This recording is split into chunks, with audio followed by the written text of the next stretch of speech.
Welcome to the Connors and Ferris High School Sports Show. Jeff, DiVeronica and Steve Bradley, Winter Break Edition, Part 2, Steve Bradley.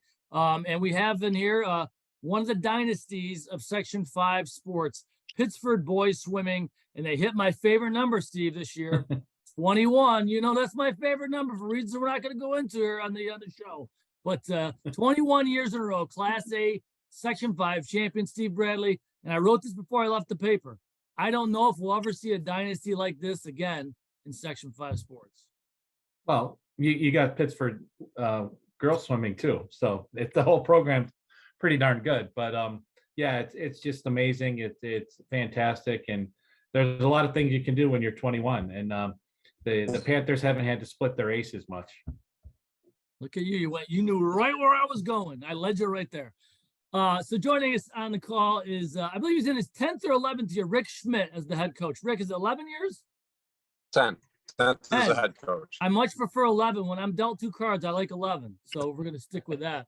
Yeah. And a couple of your aces in the hole, Dylan, Magda and Cameron Stetzer, co-captains. Dylan is senior and Cameron is a junior. And guys, I'm going to start with the fellas here. Guys, it's like a 3-week break from when you get in the pool when you're Section 5 champions to when you get into the pool at states. Dylan, you're older, so I'm going to start with you. Would you prefer a shorter break, or do you like this much of a gap to get ready for states? I honestly prefer a bit more of a gap. I found out that if I do too many meets in a row, I tend to, kind of taper off at the end of it. I like having a lot of yards in the tank before I get into a race. So definitely more. How about you, Cam? Yeah, I think we're really lucky on how it lines up. Because some of the other sections don't get as much time, but I think it really gives us time to fine tune some of the things we need to work on. We get to, ramp up a little more and then start tapering again. So I think it lines up real well. It's a good amount of time. As we know, Coach Schmitt is a little bit of a mad scientist when he gets in the lab here. How about for you, Rick, in terms of practice plans? And I know another concern is just keeping your athletes healthy. I mean, with 3 weeks, what's your approach from a practice plan, both mentally and physically? Yeah, I think there's some pros and cons to the 3-week instead of our usual 2-week. We do gives us a little bit more time to train a little bit more. Like Cameron said, work on some things that maybe we saw at sectionals that we need to tweak in our races or with our relays. There is a sense of 3 weeks without a meet or anything to really look forward to as far as day in and day out. So it starts to become a little bit of a grind. But I do like it. I think the 2-week is a little too short, especially if you taper them down for sectionals and then you got 2 more weeks. You don't have a lot of time to do much with them. So you try and keep a longer taper, which some kids aren't able to do. They usually get to states and they're done in their prelim swims. But we've had success last year. And then back in 2020, it was a 3-year gap as well, where we had a lot of success there. Well, let's celebrate this for a second more. We're talking about states, and we're shifting to March 3rd and 4th in Ithaca before we talk about the accomplishment of what you all did. 21 in a row. You guys, tremendous job. 6 wins for Pittsford in sectionals to win Class A. I have it here. Let's see. Cameron, you were first place as part of the. You won the 200 IM yourself. Then you're part of the 200 medley relay and free relay. What was it backstroke as part of the medley for you? Yeah. Okay. And then you were runner up in the backstroke to a swimmer from Hilton, Justin Ensner, by 36/100ths of a second, which sounds like a lot when you look at what happened to Dylan in his individual race. I did some looking. I'm like, he lost the 100. Oh, I'm sorry. Where is it? You were runner up, Dylan. So you were first place in the breaststroke, 400 free relay, 200 free relay, right? Correct. And then where are my notes? Did you lose by 1/100th of a second? Oh no. So the 200 free, I wasn't too warmed up for it, but it served as a pretty nice way to enter the meet. I was, I believe, 4th at quite the amount. The first place swimmer, he really hit it out of the park in that event. I got it. I just, sorry, you're fourth in the 200 freestyle. Here's what it was. Sorry, my notes are down here. Tim Fan lost by 1/100th of a second, right, Correct, Coach? In the butterfly. Yeah. Because I'm looking at, like, he was breaking records, fastest in the state in mid-January. Now it's for prelims. Oh, okay. Well, Rick, set me straight. What the hell happened to Tim Fan? I can't say that anything happened to Tim. Tim still had a great meet, won the best time in the IM. Just he was a half second off his personal best time. You got to give it to Camden Case from Spencerport. He out-touched him. That's section 5. There's nothing that's just going to be given to you. You got to earn it all, and that's what we preach from day one. Cam, we talk every time we have Pittsford on about the tradition and how the torch gets passed. How do you view your role as a leader in terms of accepting the torch and then preparing it to pass on to the next generation?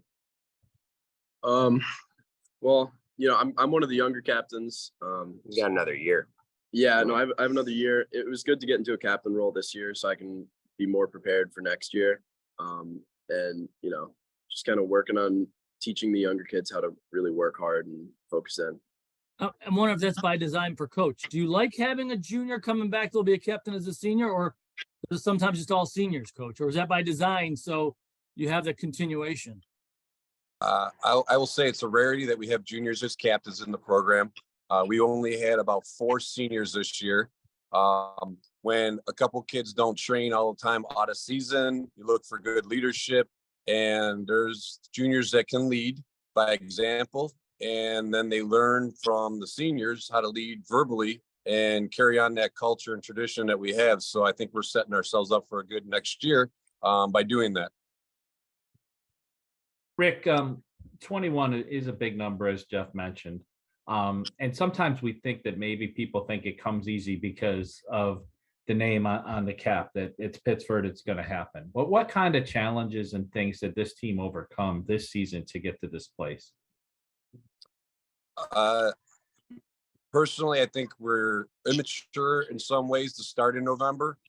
I think we're still coming out of what I would call the COVID hangover in a way where swimmers didn't swim for 10 months during that time period. You could have went outside, threw a ball around, basketball, lacrosse, soccer. There was no pools open. So these kids are finally getting back after 2 years of some normalcy of training for more than a few months at a time. They had a full year under their belt. So going into November, I think this team still wasn't 100% sure what it really was going to take. These guys can tell you, I was probably on them more than I usually am with a team about trying to keep staying focused, keep dangling some kind of carrot that they would see in front of them. And I believe a good almost third, if not a half of our sectional team there this year did not score last year. So again, they're uncharted waters in a way for this team because they're still trying to find their identity, and that's tough to do when you don't get a best time every time out. It's going to be a while before you really get some gratification from what you're doing every day in practice. Let's take a quick break, Steve. I want to come back and talk more about Dylan's journey to South Carolina and back, and also Cameron buying in more to the sport. And I'm sure that's one of the reasons he was selected as a captain, as a junior, by the coach. So let's take a quick break, come back and talk more with the Pittsford Panthers, Section 5 Class A swim champions, boys and girls, really. Just mark it down right here on the Connors and Ferris High School Sports Show.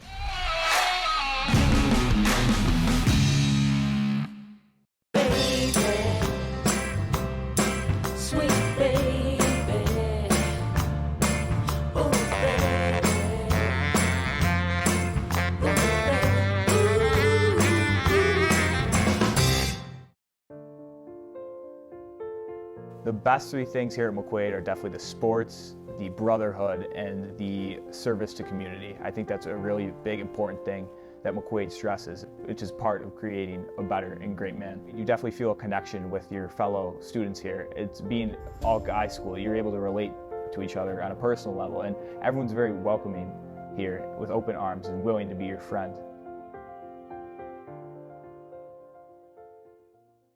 While we celebrate 140 years of serving our community, the kind of delicious joy that lasts a lifetime, we look forward to serving you for 140 more. With hardworking, wholehearted, passionate people who will help shape new memories for generations to come.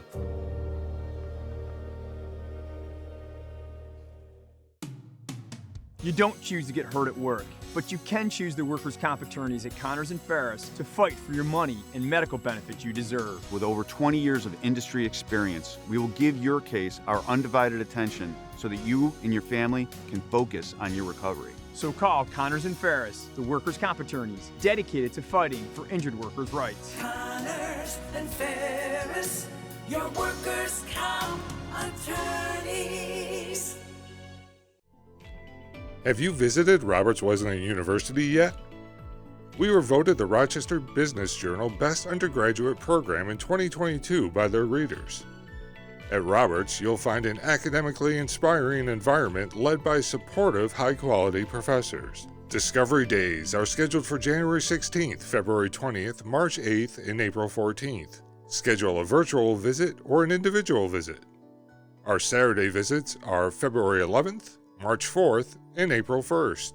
Learn about what you may want to pursue to shape your future forward. Schedule a visit at roberts.edu/visit. Hi, this is Jeff DiVeronica. I'd like to tell you about my friends from Doyle Security. We lost my father-in-law a few years ago, and that meant my mother-in-law was going to be alone in her house. One of my first calls was to Doyle. Doyle has an award-winning burglary detection system, and that gave her peace of mind again. It gave her comfort. These days, you can't put a price tag on that. Whether it's for your family or yourself, at any stage of your life, Doyle is there for you. For seniors, Doyle offers a personally enabled GPS emergency response system. They have a full array of smart systems, including fire and carbon monoxide detection, security cameras, and more for your home or business. More than 35,000 families and businesses rely on Doyle every day and every night. Family owned and operated for more than 100 years, you don't have that kind of staying power unless you're doing something right. To learn more, call 1-866-GO-DOYLE or visit godoyle.com. Local McDonald's operators care about our local schools, teams, and student athletes. That's why they support the return of high school athletics in the Rochester area and around the state. See you before or after the big game at McDonald's. Welcome back, Section 5. Game on! Why do you exercise? To look better? To feel better? To drop a few pounds? To train for an event? To defy age? Or to keep your ability to say yes to the things you love to do? Whatever motivates you, G&G Fitness Equipment is here to get you there. Treadmills, ellipticals, rowers, bikes, home gyms, and accessories. We'll pair you with the right equipment, teach you how to use it, and be there every step of your fitness journey. G&G Fitness. Your goal is our goal.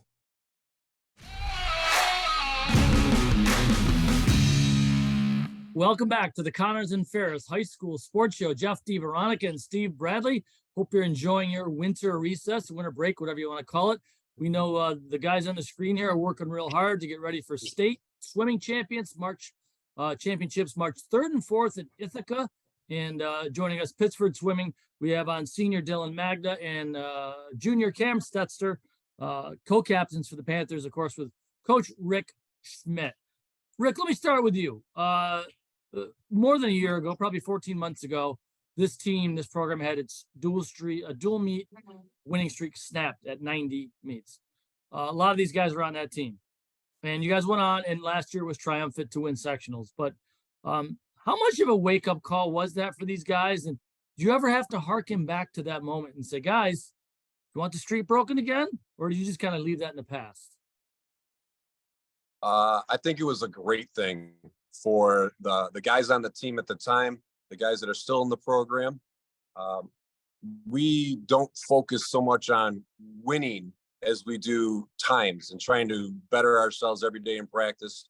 You know, I always joke with the kids in a way, you got to do it every day because you can't grab that kid's leg next to you and pull them backwards like you can in some other kind of physical team sport to prevent someone from scoring something. So it's all about what we do every day. And at the end of the day, if they're faster, they're better than us. That's on them.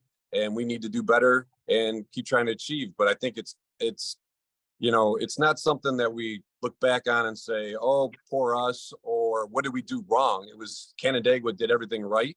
and they had a better day than we did, and we needed to learn from it. And I keep saying all the time, even with the streak going, it won't go forever. Everybody loses eventually, and it'll be what it is when it's time to be what it is. But in the meantime, we just take care of ourselves. Dylan, what do you love about swimming, and how did you fall in love with swimming? I saw my brothers swimming, by the age of 3, and my mom saw I had interest in it, and she just threw me on the team. So, I got in the water. I like how I was fast when I was younger. That always stood out to me. I always look back. I'm like, wow, I was so fast. What happened? And I always use that as motivation to try to get fast, in the later years. I see all these other kids, they're breaking records by the age of 13, and I'm always just so amazed by it. So I really like the atmosphere of it, and I always feel like I'm in my domain, So Cameron, there was a quote in the paper or story in the paper, the DNC, about Pittsford swimming.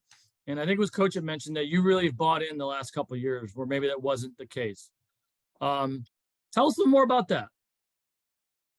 Well, I started swimming kind of late. A lot of the boys on the team were up on JV in 8th grade year, and I was still back on modified because I kind of started swimming around 7th grade.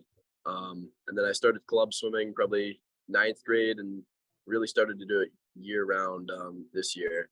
But I think what motivated me the most is when I saw like the true power of hard work, because really what you put in is what you get out. So once I kind of figured that out, I realized, train more in the off season and really put all in practice, and you'll see that in your races.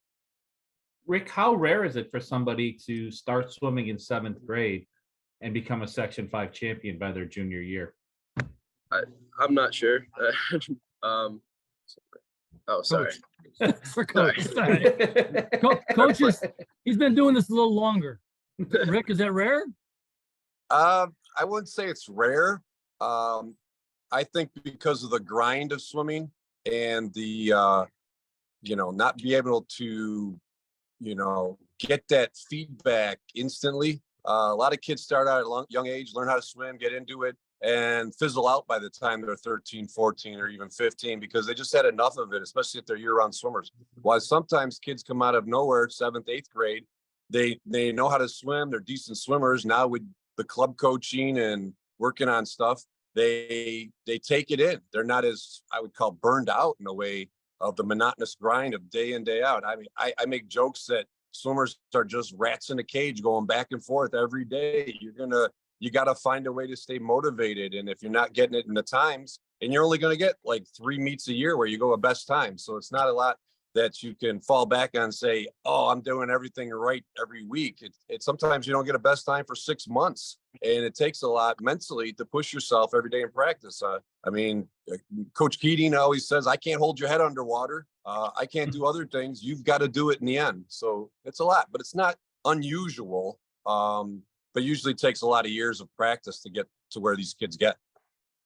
Love that. We got a Keating comment. We got you telling people you can't reach over and grab the kid's leg and slow them down. Can't play defense in swimming, right? That would make it more interesting, though, wouldn't it? That would really. We got a foul. He reached over. I like to see it.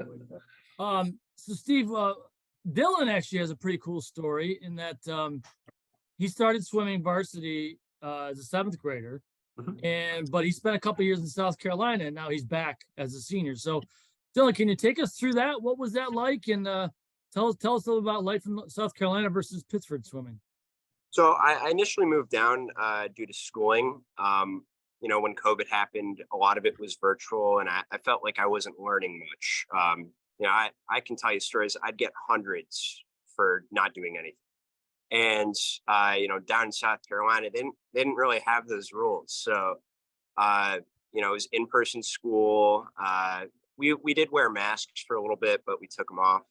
And overall, I felt like it was a bit more conducive to my education. So down south, they have a bit more of a smaller section. I guess you would say. Their state meet is probably is about as big as our sectional meet here. it's a little bit more. It's definitely shorter. Like I would do 2 meets, and then we'd have our state meet, which was definitely a bit more interesting. Also, our club team was the same as our high school team. Girls and boys would happen at the same time. It was I liked it a lot more because it, we weren't cooped up in our houses, and I've noticed that a lot coming back to New York. A lot of people are a bit more melancholy than I'd expect. Meanwhile, I'm real happy about everything. Seasonal disorder. You know what that is, young man? Seasonal disorder. Yeah. But it's nice and bright in the pool. So, but these are the guys you grew up with, right? I mean, the guys in Pittsford. Absolutely. So coming back to win a championship as a senior, how cool has that been?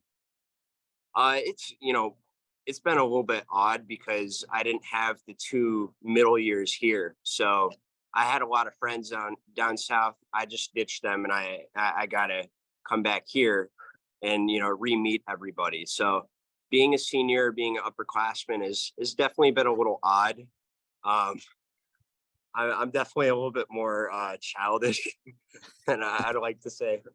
But I've tried to embrace it. Being part of the relay is definitely part of it. Cam, did Dylan fit right back in? Was it like he never left, or was there a little bit of an adjustment period? Well, I wasn't on the team when he was there when he was younger, but I heard some stories. He fit in very well. It seems better than when he was younger. He's fit in very well, played a good leadership role, and things worked out pretty well. So thank you, Cam.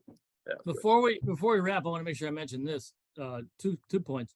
One, Steve knows this. I always, if guys or gals have interesting hairstyles, I always point them out. You guys actually, I think Cam, the wet look is working there, but Dylan not so much. But you guys have a reason. You just got out of a pool. You just have practice. We have some guys that come on. Remember we had a football player once. His hair was everywhere. And I'm like, is that how you wear it to school? He's like, yeah, it's kind of how I wear it. But you guys have a reason. You just got out of a pool. So, but it's work. Cam, it's working, man. I like that. Dylan? My hair's dead. Okay, it's dead. All right. But Rick, how many guys from Pittsford are going to states? We've got 7 going. 7. Who can you rattle them off? Yeah, knowing you probably can name their birth dates and all that. Who are the other 5 guys? The other 5 guys are Lucas Golembushki. You've got Owen Corby, Ethan Rakoff, Calvin Braun, and Timmy Fan. Timmy Fan. Timmy Fan. Did Arthur Fan ever win a state championship, Rick? No, he was runner-up. Okay, Tim's got something to show up for the family here. All right. But yeah, actually, I take it back. Arthur was part of a 200 medley relay that won states with Casey Ransford and Jesse Bennett and Ben Bellner. Very good. Yeah, it was so the 6 wins at sectionals were the 3 relays, 200 free, 400 free in medley, Lucas in the 50 freestyle, Dylan in the 100 breaststroke, and Cameron in the 200 IM. If my research is correct there. Okay. Correct. Yes. Well, listen, best of luck to you. We're going to put this out in the lead up. You'll have plenty of time to watch it before you get into the pool in Ithaca. And I'll be rooting for you guys, just like I'll be rooting for all the Section 5 swimmers. So for Steve Bradley and our producer, Joe Brott, Rick, thanks for being here. We appreciate it. Thank you. Dylan and Cam, nice to meet you guys. Good luck at Thank you so much. Thanks nice again. We really appreciate it. Thank you. Thanks for watching us right here on the Connors and Ferris High School Sports Show.